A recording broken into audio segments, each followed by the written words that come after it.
In this video, we're going to look at this example and number 15 and 16. In general, we have a formula for exponentials, just like we have a formula for any other type of graph, like a parabola, a cubic, a square root, absolute value. So for an exponential, we have y equals a times b to the power x minus h plus k, where hk is our locator point. It will help us determine how the graph has shifted up, down, right, and left. The asymptote of the graph, or the line that the graph approaches, will always be y equals k. So in this example, our h is positive 1, k is positive 3. The locator point at 1, 3 will help us figure out where the graph has moved. So the graph has moved right 1 and up 3 compared to the graph of if it had just been 6 times 1/2 to the x.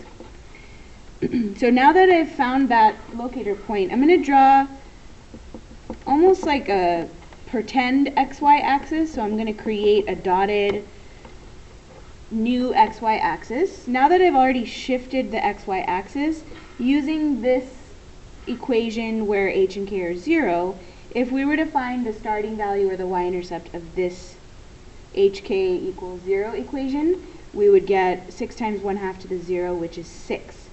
That's from this new origin. So I'm going to go up 6 from this new origin.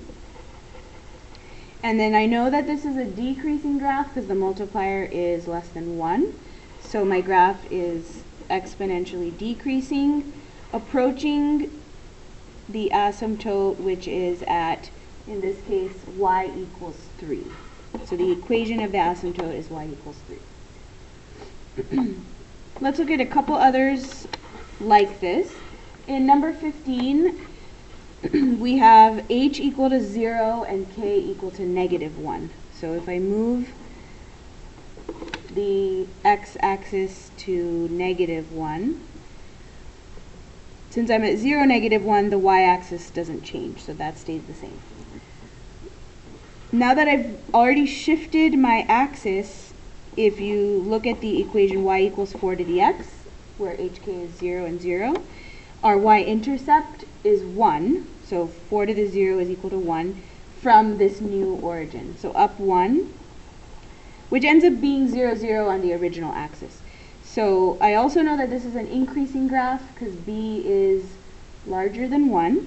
So my graph is exponentially increasing with an asymptote at y equals -1.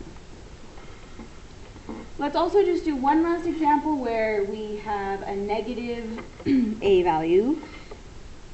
H is 3, k is -2. So I'm going to draw my new axes here at 3, 2.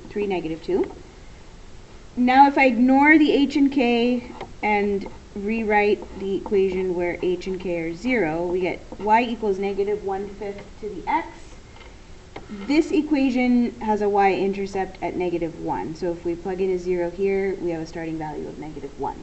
So from my new origin, I'm going to go down to -1. And you can always plug in some other points if you're not sure what the shape of the graph is, but if this had been decreasing originally, ignoring the negative, we would have had a shape similar to this up here, but since it's flipped upside down, we're going to have the graph look like this, with the asymptote here at y equals -2.